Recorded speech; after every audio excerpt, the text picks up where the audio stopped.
Long-running sagas go, it doesn't have quite the dramatic punch of a 24 or Lost, but if you want complex, labyrinthine storylines, well, the bid to get the Lisbon Treaty ratified has certainly provided that, though this week it might all be finally over. Phew. It's all in the hands of the Czech Republic. The courts there are expected to remove the last hurdle on Tuesday, then it's up to the Czech president to sign. Well, he wasn't saying anything to the Politics show last week when we sent Max Cotton over to ask him. Mr. President, can I say hello to you? I'm from the BBC. I wanted to shake your hand. Absolutely. Hello to you. We talk about that. Okay. Okay. Thank you. But many speculate that he's now ready to sign up and then it's all over. The French President Nicolas Sarkozy was supremely confident on Friday. I think you can reasonably say that the Lisbon Treaty will be introduced before the end of the year, probably from the 1st of December. So what does this mean for politics in this country? Well, the Conservatives had promised a referendum on the treaty if the ratification process wasn't complete. But post-ratification, all they say is that they will not let matters rest. Well, I'm joined now by Nigel Farage, the leader of the United Kingdom Independence Party, and from Brussels by the Conservative MEP, Daniel Hannan. Very good morning to both of you. Thanks very much for being with us. Daniel Hannan, should the Tory position be if, as seems likely, the Czech president goes ahead and ratifies? Good morning, John. First of all, you're absolutely right. It is like an episode of Lost. I mean, we've been going on for 8 years about the same wretched treaty. And I think it's just worth reminding viewers of why it is that we wanted a referendum on this. It's not because we're being bloody-minded about it. This is a treaty that will bestow on the European Union the outstanding attributes of statehood: a foreign minister and the necessary accoutrements of diplomatic relations, embassies and a diplomatic corps and so on, a president, a criminal justice system, treaty-making power, and it will give the EU a self-amending clause so that there won't need to be any future treaties. It will be able to annex powers just by agreement of the governments. So that's why we want a referendum. It's not because we're just, obsessed with Europe. These are huge changes in how Britain is governed, and I think it would be quite wrong to take a step of this magnitude without consulting people. But all the mood music coming from Conservative high command seems to be, and listening to your last answer, it may be irrelevant, where they say that any future treaty will pass laws that any future treaty would have to be subject to a referendum, but frankly there's not much we can do about this Lisbon Treaty now. Well, I mean, if the policy changes, then I will communicate my views to the party leadership, not through the airwaves of your programme, much as I enjoy it. But as things stand, we want a referendum on this one. Now, if we get to a situation where it's too late, then, I mean, you know my view, you've heard it before. Of course there should be a referendum in Britain.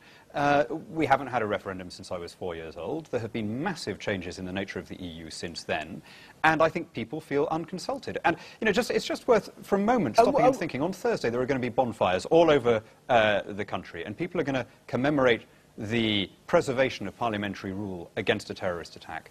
I wonder what the MPs of those days, of 1605, would say if they could be transported forward to our time and see a successor parliament handing away its prerogatives, not as a result of a terrorist attack, or defeat in war, or a bloody insurrection, or a foreign occupation, but by its own votes. Think how reduced we are as a people. OK, Nigel Farage, what do you think is going to happen? What do you think the Tory position will emerge as? Well, it won't be Dan Hannan's position. I mean, what Dan says, I agree 100% with Dan. That was terrific. I agree with all of it. But I'm afraid Dan does not represent the Conservative Party.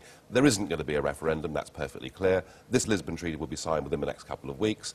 And the Conservative Party, and don't forget, they won the European elections. But we've got this great quote, we will not let matters rest, which is the mantra. What does that mean? Well, what it means is they will say that any future treaties they'll give us a referendum on. But, of course, as Dan just explained, there won't be any future treaties. There don't need to be after this constitutional Lisbon Treaty goes through. And I think the way the British public will look at it is the Labour government promised us a referendum and broke the promise. The Lib Dems broke their promise to support a referendum on Lisbon. And now the Conservatives are breaking their promise as well. Why should we trust any of them on this great issue? Daniel Hannan, there was that great phrase that David Cameron used about a cast-iron guarantee. What if that cast-iron guarantee turns out to be something a little more wobbly? What are the political consequences? I mean, that's a question you'd have to put to him. I mean, it's he who's given his word, not me. My own view remains that there must be a referendum, and the case for a British referendum does not depend on what happens in the Czech Republic or Ireland or Poland or anywhere else. The case for a British referendum is that, as Nigel just said, all three parties promised one. And more than that, you know, to do something of this magnitude, where Britain ceases to be a free country in voluntary association with other sovereign states and becomes instead a subordinate entity within a larger European polity, you can't do something like that. But will it without cost going votes back and to the seats? people and asking for their permission? Yeah, will it cost votes and seats for the Conservatives if they renege on the commitment to a referendum? I mean, you know, it's not my job to look out for that. That will be decided at a higher pay grade than mine. But I don't Yeah, think but you're we'll a pretty get there, influential because, as you say, payer, it's a and very you've got a clear view. commitment. You've got a view. What do you think? Yeah, I've just given you my view. I've given you my view, which is that there should be a referendum. But what would be the Now, consequences if there isn't one? We'll wait and see. I mean, I've no idea. Obviously, I think there should be one, and I think that, you know, the reason there should, but just to be clear about this, I can see that you could argue that if the Lisbon Treaty is in force, we shouldn't have a referendum on whether all the other countries should have it. I'm perfectly happy to accept fine. that. I just want to ask... but I think there must be a referendum on whether Britain participates in it. I don't see how you can get around that. Nigel Farage, quick final word. What do you think the consequences would be politically? UKIP are going to fight 500 seats at the next general election, saying the British people must have a referendum so that they themselves can decide their own future. Are we to be a self-governing nation or a satellite of a new European superstate? Okay. And that's going to be our campaign, and yes, it will cost the Conservatives a lot of votes. OK, Daniel Hannan, and for the moment, Nigel Farage, thank you very much indeed. Thank you.